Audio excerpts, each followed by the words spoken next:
Dear viewers, I hope you are all fine.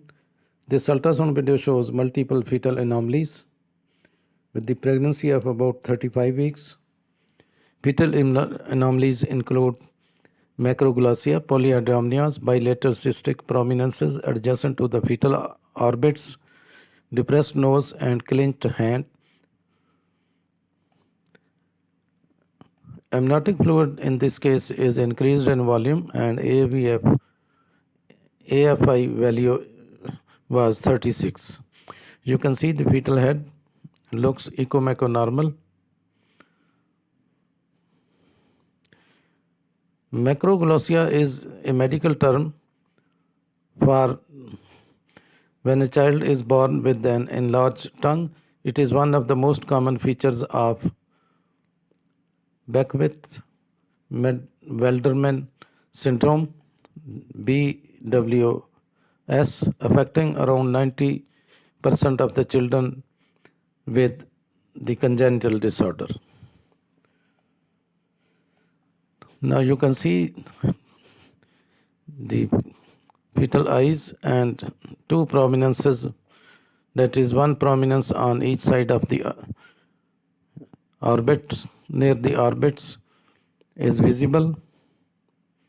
You can see both the eyes looks echo-mecho-normal. Macroglossia is a medical term for the unusually large tongue. Enlargement of the tongue can cause cosmetic and functional difficulties while speaking, eating, swallowing, and sleeping. It is quite uncommon. You can see these cystic prominences on both sides near the orbits.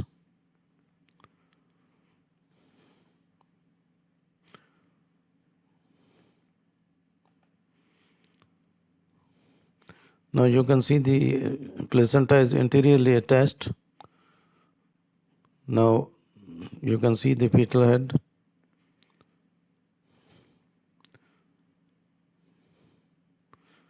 Now you can see one prominence. Both the prominences, cystic prominences, are seen near the fetal orbits.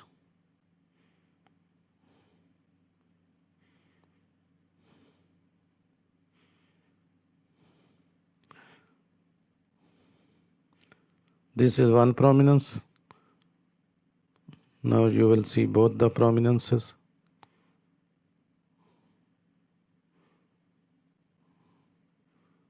Now you can see both the prominences. These are the cystic prominences in the adjacent area of the orbits on both sides. And one prominence measures about 21.1 millimeter into 16.7 millimeter.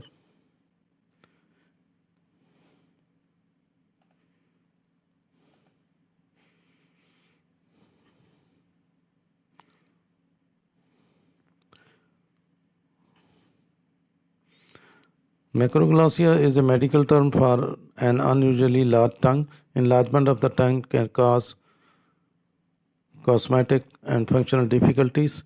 Hypoglossia is another term where there is a short, incompletely developed tongue. It can occur either as an isolated malformation or in associated with other deformities, particularly limb defects in a syndrome known as oromandibular limb hypogenesis syndrome. Now you can see the amniotic fluid is also increased in volume and is thick and turbid, meconium stained.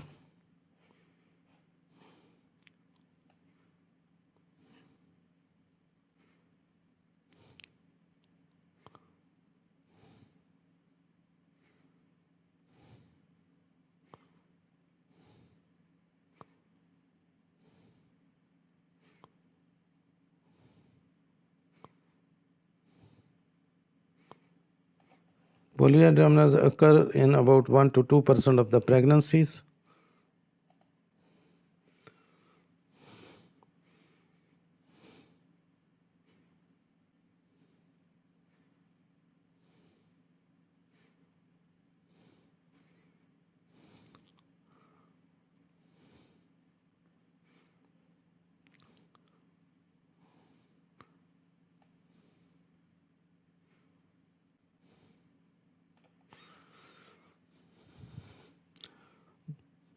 The posterior displacement of the tongue into the pharynx, that is tongue that is localized posteriorly, is called glossoptosis. So most cases of polyhydramnios are mild and result from gradual buildup of amniotic fluid during the second half of pregnancy. Severe polyhydramnios may cause shortness of breath, preterm labor, or other signs and symptoms.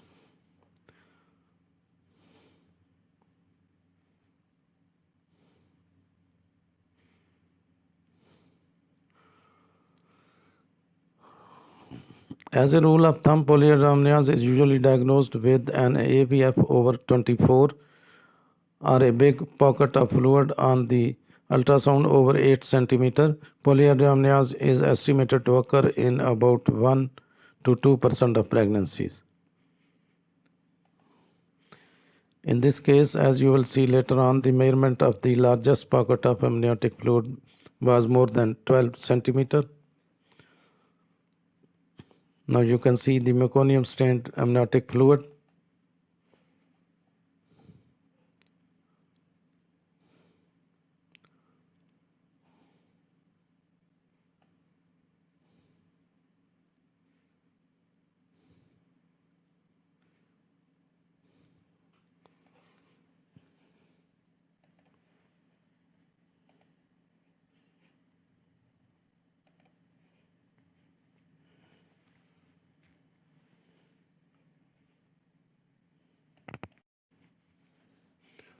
Now it has been suggested that meconium stained amniotic fluid can be detected in the antepartum period by means of the by ultrasound based on the following findings. Number one is a diffused echogenic pattern throughout the amniotic cavity. The second is a clear contrast between the amniotic fluid and umbilical cord.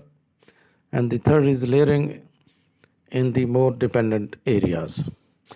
Amniotic fluid generally appears echo-free, although occasionally echogenic fluid particle may be seen. The fluid particle may represent a normal variant, particulate matter, vernix caseosa, intraamniotic blood, or intrauterine meconium passage. Now you can see the depressed nose and the clenched hand, both are visible. The video has been already long, but you have to see, you would like to see these abnormalities, fetal anomalies.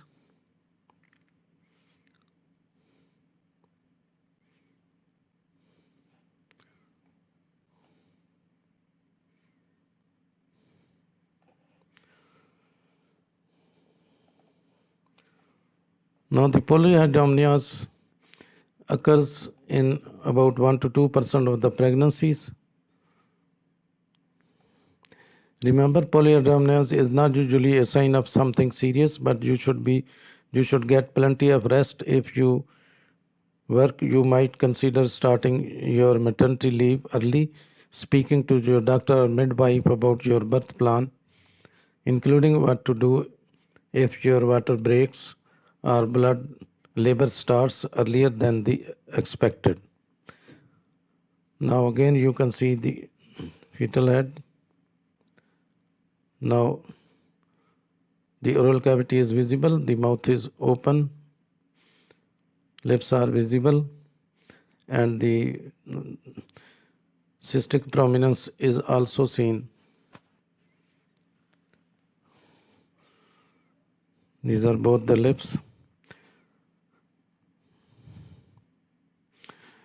Women with polyhydramnios may experience premature contractions, longer labor, difficulties in breathing, and other problems during delivery. The condition can also cause complications of the fetus, including anatomical problems, malposition, and in severe cases, death. Treatment aims to remove excessive amniotic fluid. In genetical abnormalities, baby with very high fluid level are more likely to have a genetic abnormality such as Down syndrome. Persistent polyhydramnios has been associated with fetal aneuploid 7 and polyhydramnios at birth has been associated with preterm delivery, unstable lie, malpresentation,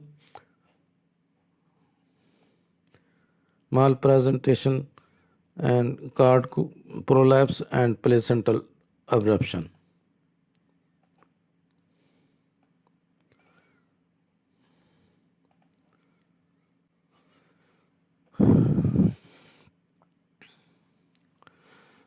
Now, the risk of the following complications is increased with polyhydramnios, preterm contraction and possibly preterm labor, premature rupture of the membrane, sometimes followed by abruptio of placenta and fetal malposition.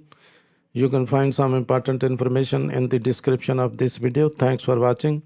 Please subscribe my channel. If you do like this video, please click the like button. Thanks.